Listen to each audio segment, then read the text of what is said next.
Vous pensez que votre quotidien est stressant, que vous avez désespérément besoin de vacances? Et ben le tout nouveau produit de Mandibulata Corporation est ce qu'il faut pour vous.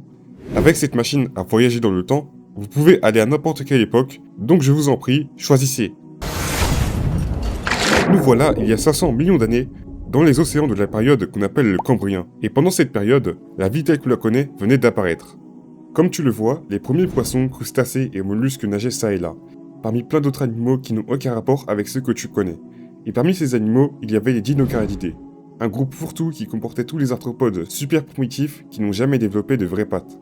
Et parmi eux, bien sûr, celui qui se démarque le plus est Anomalocaris. Tu peux voir que cette anomalie, qui a vécu entre 500 et 520 millions d'années dans le passé, mesure un demi-mètre de long, et contrairement aux autres arthropodes que tu connais, n'a pas de pattes, mais à la place de pattes, il possède deux grands membres préhensiles dont il se sert pour saisir violemment ses proies, puis les ramener à sa bouche. Fun fact, quand les premiers fossiles de cette anomalie ont été découverts au Canada, les seules parties de son corps que les paléontologues avaient en leur possession étaient ses membres préhensiles. Et comme vous le voyez, à premier abord, on peut les confondre avec des crevettes, ce qui est exactement ce qu'ils ont fait en 1892, et l'ont classifié en tant que crustacés jusqu'à la fin du XXe siècle, où des fossiles complets de ces gars-là ont enfin été trouvés.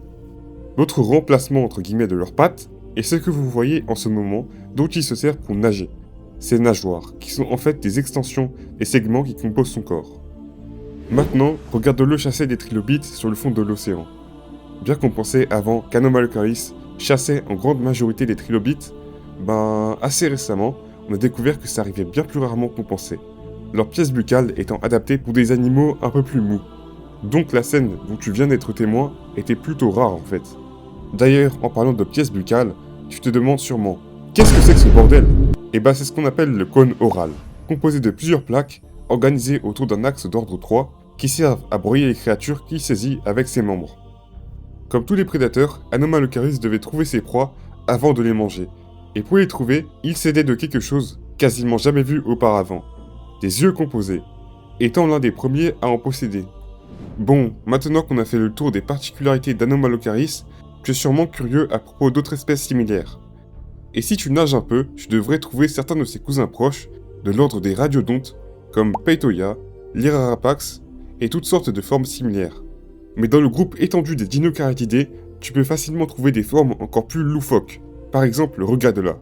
C'est un Opabinia, un cousin éloigné d'Anomalocaris qui, comme tu le vois, possède 5 yeux non composés cette fois, et un proboscis flexible, donc une sorte de trompe, terminée par une sorte de pince. Comment ça, mon ref? Mais à part ça, il est bien moins imposant qu'Anomalocaris, mesurant seulement 7 cm au maximum, avec les mêmes nageoires alignées sur les métamères ou segments. Comme tu le vois, son mode de vie consiste à se balader au fond de la mer et plonger son proboscis dans le sable afin d'attraper des vers ou des coquillages enfouis dans le sable avant de le replier pour apporter ses proies à sa bouche. Attention, regarde à droite, c'est un Pampdelurion, un autre cousin d'Anomalocaris. Et comme tu le vois, il est bien plus grand que tous les animaux à proximité. Celui-ci mesure carrément 1 mètre. Comme tu le vois, sa caractéristique principale est ses membres antérieurs, analogiques aux membres préhensiles d'Anomalocaris. Comme tu le vois, ils sont recouverts d'une rangée d'épines flexibles, qui servent probablement d'organes sensoriels, comme les antennes des futurs insectes. Il existait aussi plein d'autres animaux du genre comme Sibérion, Mégadictyon, Mobulavermis et Omnidens, mais comme j'ai l'impression que vous vous ennuyez un peu, sautons à la prochaine période, l'Ordovicien. Nous sommes donc entre 485 et 443 millions d'années dans le passé. Et regardez, voici Aegirocassis, un cousin proche d'Anomalocaris, et qui est d'ailleurs le plus grand de sa famille, mesurant plus de 2 mètres de long. La pointe sur sa tête lui permettait probablement de se déplacer rapidement dans la colonne d'eau, ses pièces buccales, équivalentes des membres préhensiles d'Anomalocaris, sont plus petites et recouvertes de longs poils fins, lui permettant, comme le font les fanons des baleines modernes, de filtrer des litres et des litres d'eau pour gober du plancton. En fait, cet animal est littéralement le précurseur des baleines et avait plein d'autres cousins qui lui ressemblaient. Un cousin plus éloigné d'Anomalocaris, plus proche d'Opabinia et Mieridjiruin. Oui, le nom est extrêmement chelou, et contrairement à son lointain ancêtre Opabinia qui avait 5 yeux, ce qui était un peu trop, on va pas se mentir, il n'en avait aucun. À part ça, comme tu le vois, il avait toujours le proboscis caractéristique de son ancêtre et la même anatomie corporelle. Comme tu le vois, ce sont les deux types de Dinocarididés principaux qu'on trouve à cette période. Donc sautons de 2 périodes pour voir le dernier d'entre eux. Nous voilà au Dévonien il y a 400 millions d'années. Et si tu regardes bien dans ce récif, tu devrais trouver un animal similaire à Anomalocaris.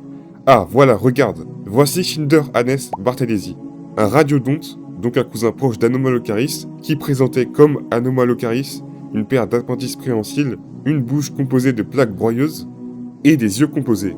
Mais comme tu peux l'observer, il présente des différences notables avec son lointain ancêtre. Par exemple, une grande paire de nageoires sur le segment de sa tête et un telson en forme de pointe sur le dernier segment de son corps. Et pour chasser, il capture d'autres arthropodes ou des larves de poissons à l'aide de ses membres pour les amener à sa bouche. Mais après lui, c'est fini pour les dinocarididés. Nous, Mandibulata Corporation, espérons que votre voyage parmi les arthropodes primitifs du Paléozoïque vous ait rempli d'émerveillement et de curiosité. Et d'ici là, abonne-toi, booste et like cette vidéo pour plus de voyages dans des époques inconnues.